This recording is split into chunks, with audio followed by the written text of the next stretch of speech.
This is Angela Warner with Warner Stallion. As a mother of 5, believe me, I'm all about getting the best deals. I'm always looking for a way to save money without compromising on quality. I guess it runs in the family. Because at Warner Stallion, we have a team of buyers who are obsessed with getting appliance deals that no one else has. Like right now, we have thousands of appliances in stock at the best price. Then we give you an extra 5% back and fast free delivery. Put us to the test and see for yourself at our 10 Minnesota stores and at warnerstallion.com. Hear that?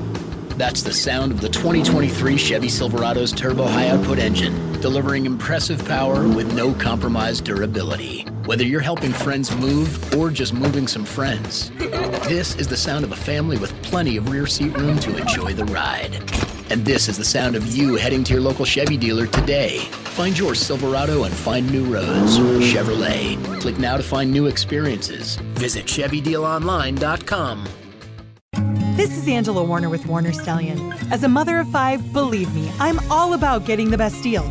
I'm always looking for a way to save money without compromising on quality. I guess it runs in the family. Because at Warner Stallion, we have a team of buyers who are obsessed with getting appliance deals that no one else has. Like right now, we have thousands of appliances in stock at the best price. Then we give you an extra 5% back and fast free delivery. Put us to the test and see for yourself at our 10 Minnesota stores and at warnerstallion.com. Hear that? That's the sound of the 2023 Chevy Silverado's turbo high-output engine, delivering impressive power with no compromised durability. Whether you're helping friends move or just moving some friends, this is the sound of a family with plenty of rear seat room to enjoy the ride. And this is the sound of you heading to your local Chevy dealer today. Find your Silverado and find new roads. Chevrolet. Click now to find new experiences. Visit ChevyDealOnline.com.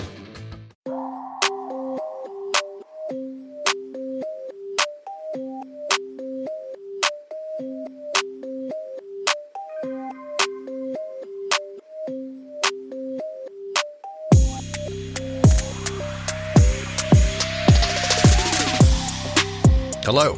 Welcome to 10 Minute Murder, brief and bingeable true crime. My name is Joe. I'm the host, and thank you for joining today.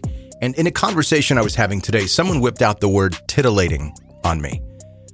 It turned into one of those situations where the person's still talking, but I'm completely tuned out and fixated on something completely different. And hopefully I'm not a weirdo and I'm the only one that does that. But for real, titillating is not a word that real people use, right? I know a handful of people lose their minds when they hear the word moist.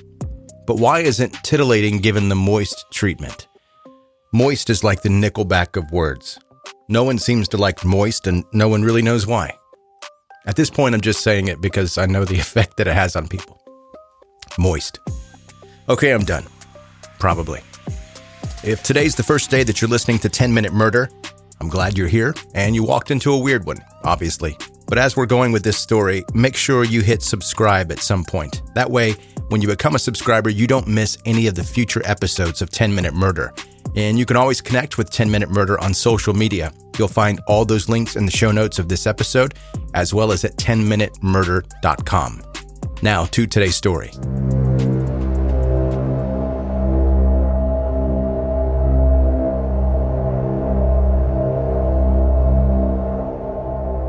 How far do you think you would go to prevent someone from sharing your most embarrassing secret? In the case of Mark Redwine, his secret wasn't just embarrassing. It was completely disgusting, but he made sure it would never see the light of day. But Mark made one crucial mistake. He had taken photos of himself engaging in this fetish.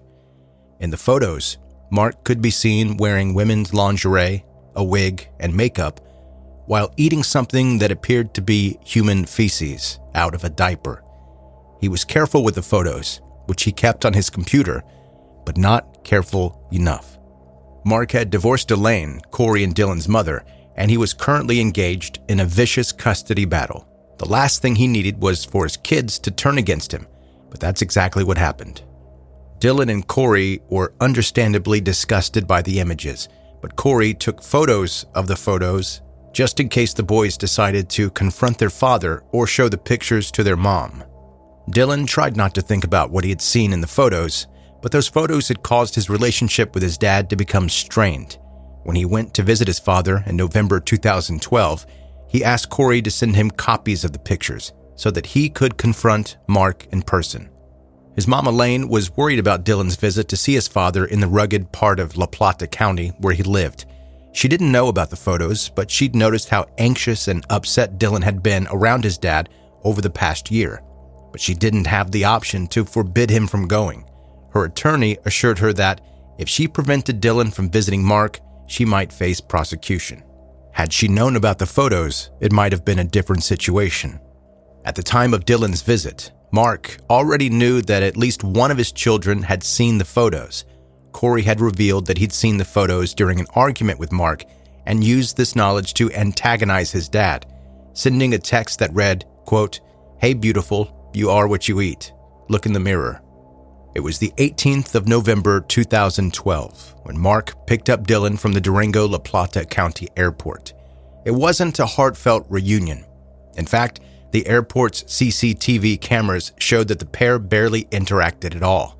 Dylan didn't want to stay with his father that night and asked if he could have a sleepover with a friend, but Mark said no.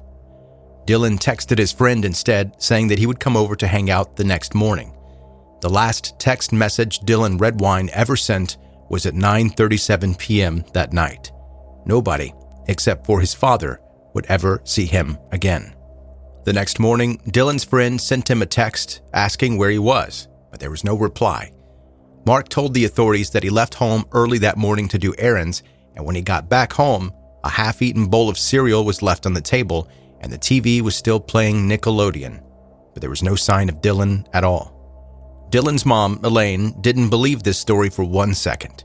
Investigators and locals came together to search the sprawling woods and alpine terrain that surrounded Mark's house, but there was no sign of Dylan.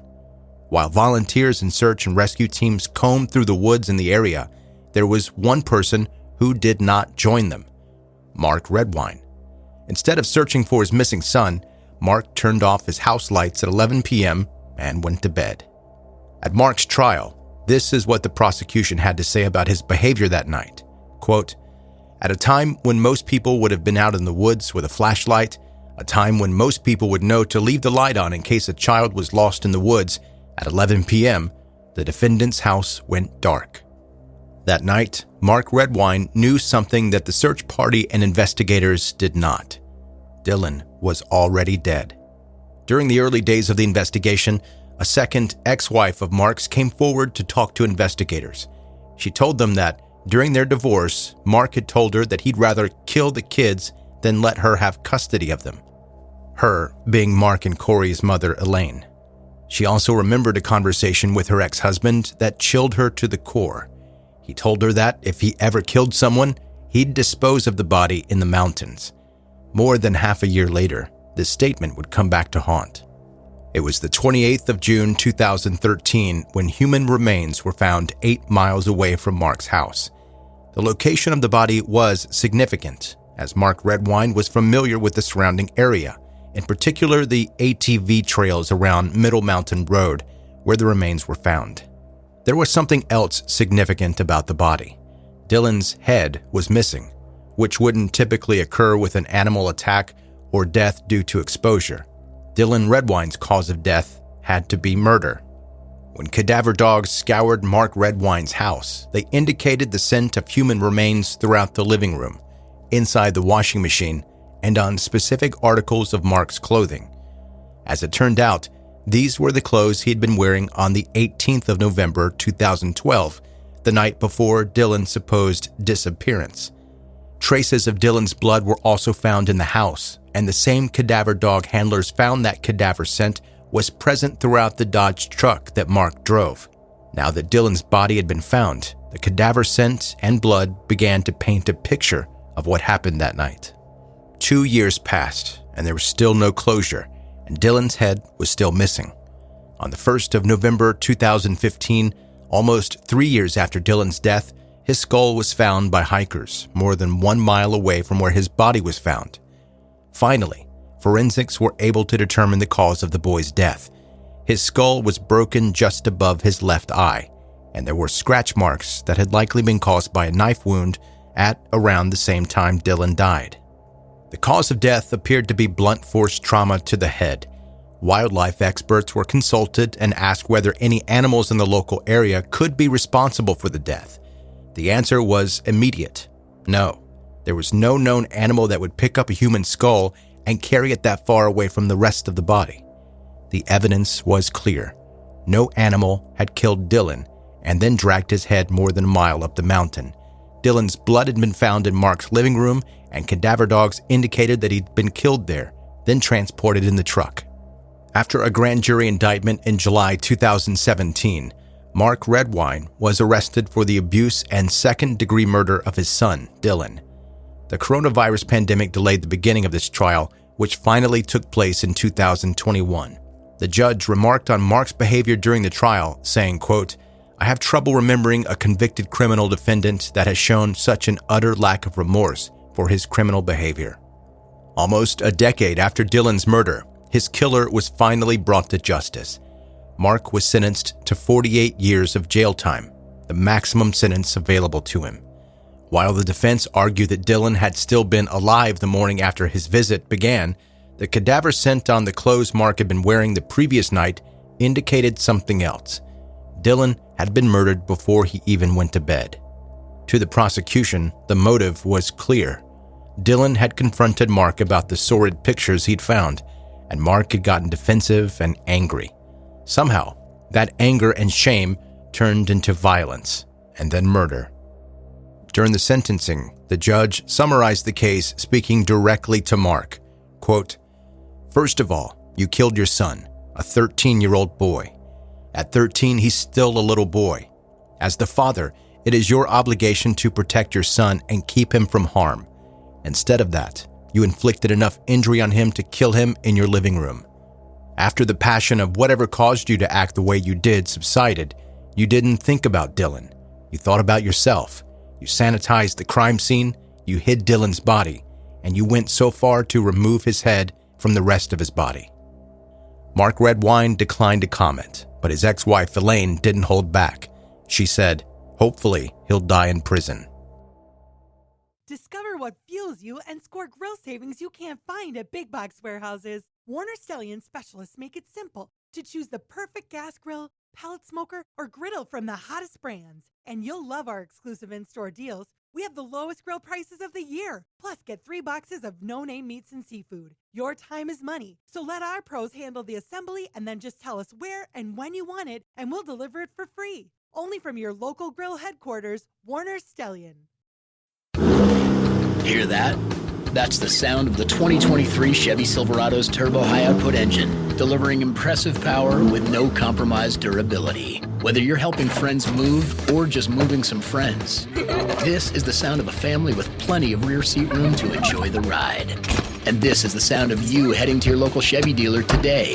Find your Silverado and find new roads. Chevrolet. Click now to find new experiences. Visit ChevyDealOnline.com. Maybe it's hair in the sink, or hair on your pillow in the morning, or hair in the shower. All signs your hairline is headed in the wrong direction. When that happened to me, I went to Hair Restoration Institute. I battled back, restored my hairline, and made an investment in my future. Find out why Hair Restoration Institute was named Minnesota's best hair restoration clinic by the Star Tribune. Go to myhairlossclinic.com or call 612-588-HAIR. You can't spell hair without HRI. Go to myhairlossclinic.com or call 612-588-HAIR. Hi, this is Angela Warner with Warner Stallion. For a while now, I've been telling you about how Warner Stallion has appliances for every budget. And yet there are still people out there that think that because of our expertly trained sales staff, our beautiful showrooms, and our professional delivery and install teams that we must be more expensive than our competition. But they can't compete with the high level of service we offer, and we definitely compete with them on price. So if you're in the market for an appliance and you weren't considering us, give us a try. You'll love your new appliances. And Warner Stallion. Hear that? That's the sound of the 2023 Chevy Silverado's turbo high-output engine, delivering impressive power with no compromised durability. Whether you're helping friends move or just moving some friends, this is the sound of a family with plenty of rear seat room to enjoy the ride.